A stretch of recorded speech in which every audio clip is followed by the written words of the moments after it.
guys, I'm back with a new video and let's talk about Skinamarink. So this movie was one that was highly anticipated, not only for me but for like everyone, I believe. I don't know what happened. I mean, I know what happened, but I don't know how this came to be so popular because this movie was so talked about in at the end of last year, like the end of 2022 in December. But the thing is, there was a whole issue with this movie. Long story short, this was available in some film festivals, some of them online film festivals, and somehow one of the festivals got leaked. So the movie got leaked through the film festival and ended up online, and a lot of people watched it last year, like at the end of last year, and the movie wasn't officially released. Like, people who saw it at the festival was okay. Obviously, I do that all the time, but a lot of people just watched it illegally, and there was a whole issue about this film because it was so talked about being like one of the scariest films of the year and one of the scariest films that people have seen in the past few years. I don't know, I just really got into the hype, I gotta be honest, but I told myself I was gonna wait for it.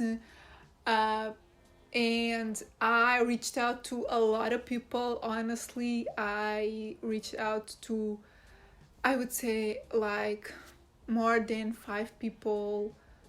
I don't know. I tried to contact everyone that I could so I could get a screener for this film because I was really excited about it.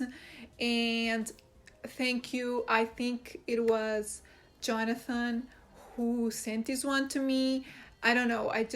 I contacted him.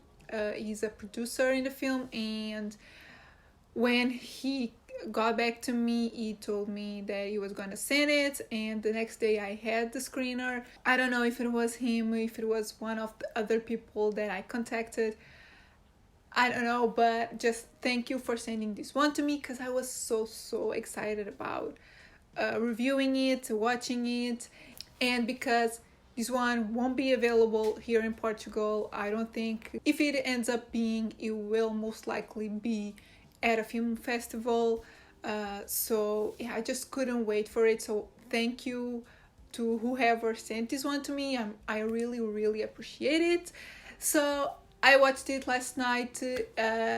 If you're in the US, I think you can watch this one right now in limited cinemas, but it will be available on Shudder later in the year. We don't know the date yet, but it will be available on Shudder. But if you can manage to watch it right now at the cinemas, I'm gonna let you know if, yeah, this one's for you and just what is all this hype about. And yeah, so let's get to it. So the story of this film is pretty simple. It's about 2 kids that wake up in the middle of the night and their parents are gone.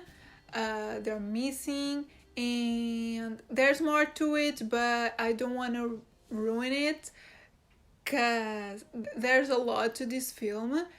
And I usually talk about who stars in it, but honestly, the main actors in the film are 2 kids, but they're not really in focus of the film.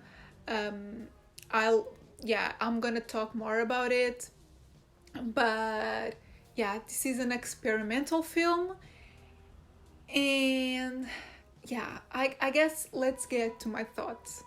So not only this was really talked about because of being one of the scariest films that came out in the past few years, but a few people also said this was pretty boring and nothing was happening.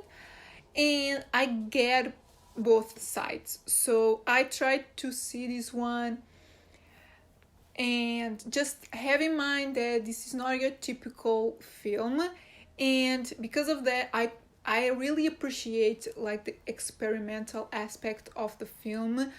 I actually think the director did an amazing job at creating this atmosphere, like this eerie, like really creepy and unsettling atmosphere. The whole film relies on the vibe, honestly, like really, it really makes you tense.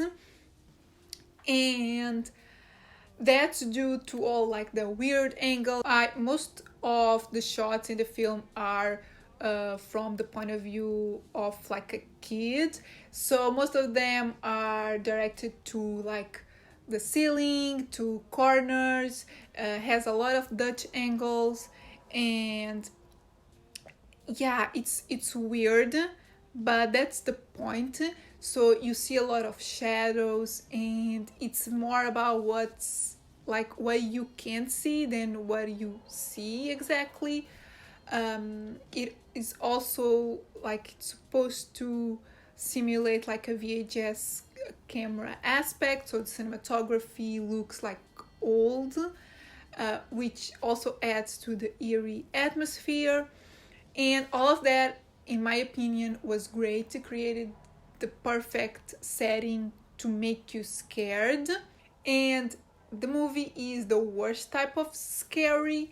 When I say the worst, is the one that makes you more afraid, which is that type of film that is tense throughout the whole film, and there's barely any jump scares. So because of that, you are tense and there's no release.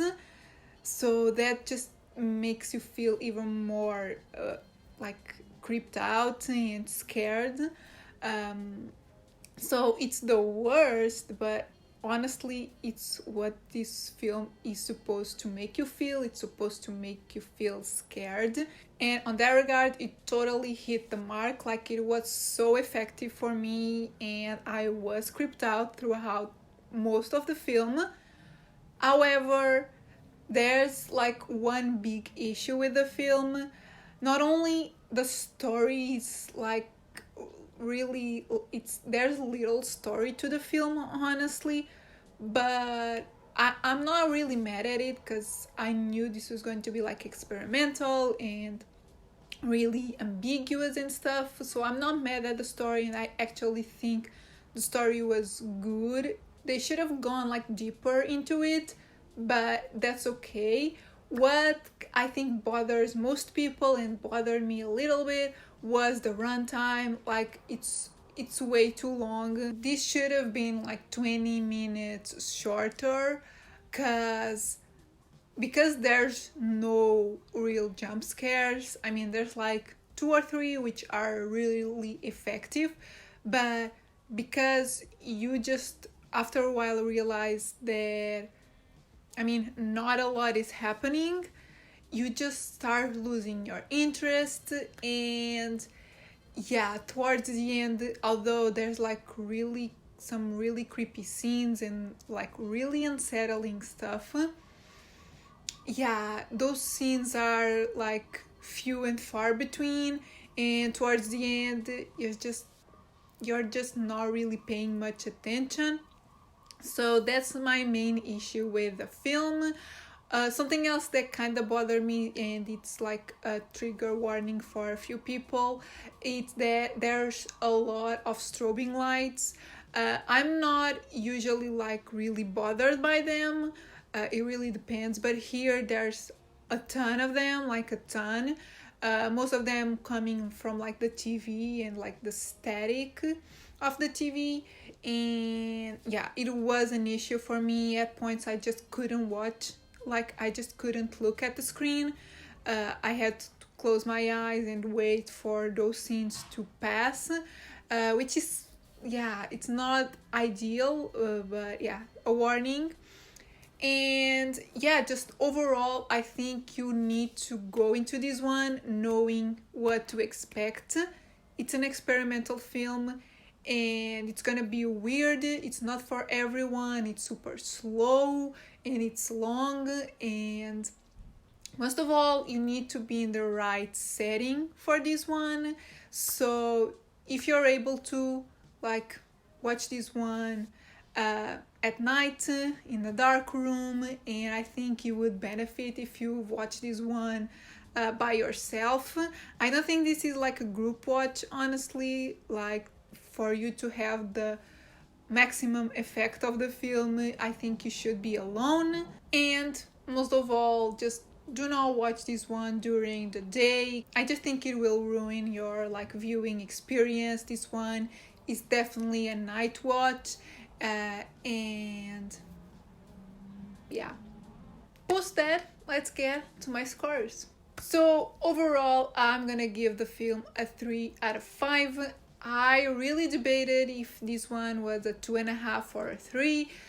I ended up going for a 3, not only because I think what the director did here really is an accomplishment, because either you love it or hate it, everyone is talking about the film, and for like a lot of people this was effective, and that's the reason why I decided to give it a 3. It's because I was unsettled, I was scared, I felt everything, and although it's slow and not a lot happens, I just couldn't forget certain images, and certain like scenes were just really creepy.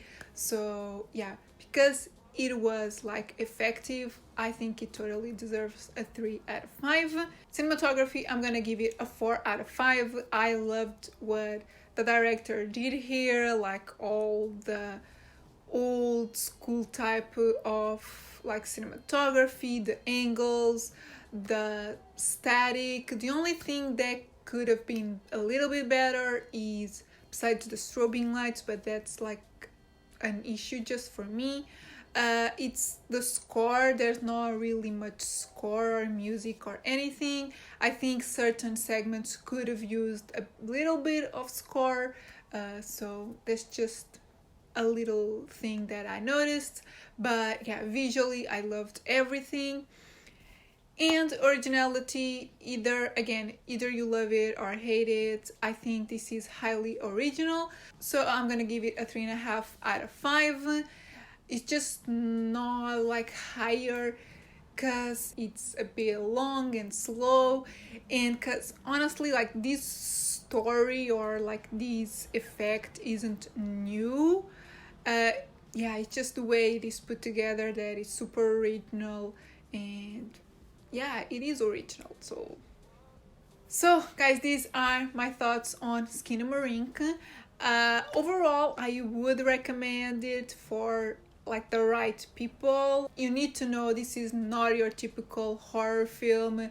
It's an experimental one, and you need to be in the right like physical space to be like 100% effective. So yeah, just keep that in mind. But if you end up watching it, let me know your thoughts. If you have already seen it, also let me know, like, do you love it or do you hate it? Or I don't know, you're like me and you're like in the middle. You can appreciate it, but it's not really your thing. Yeah, I don't know. Let me know all your thoughts in the comments. And yeah, if you like the video, give it a thumbs up, subscribe if you're not subscribed yet, and I'll see you in my next video. Bye!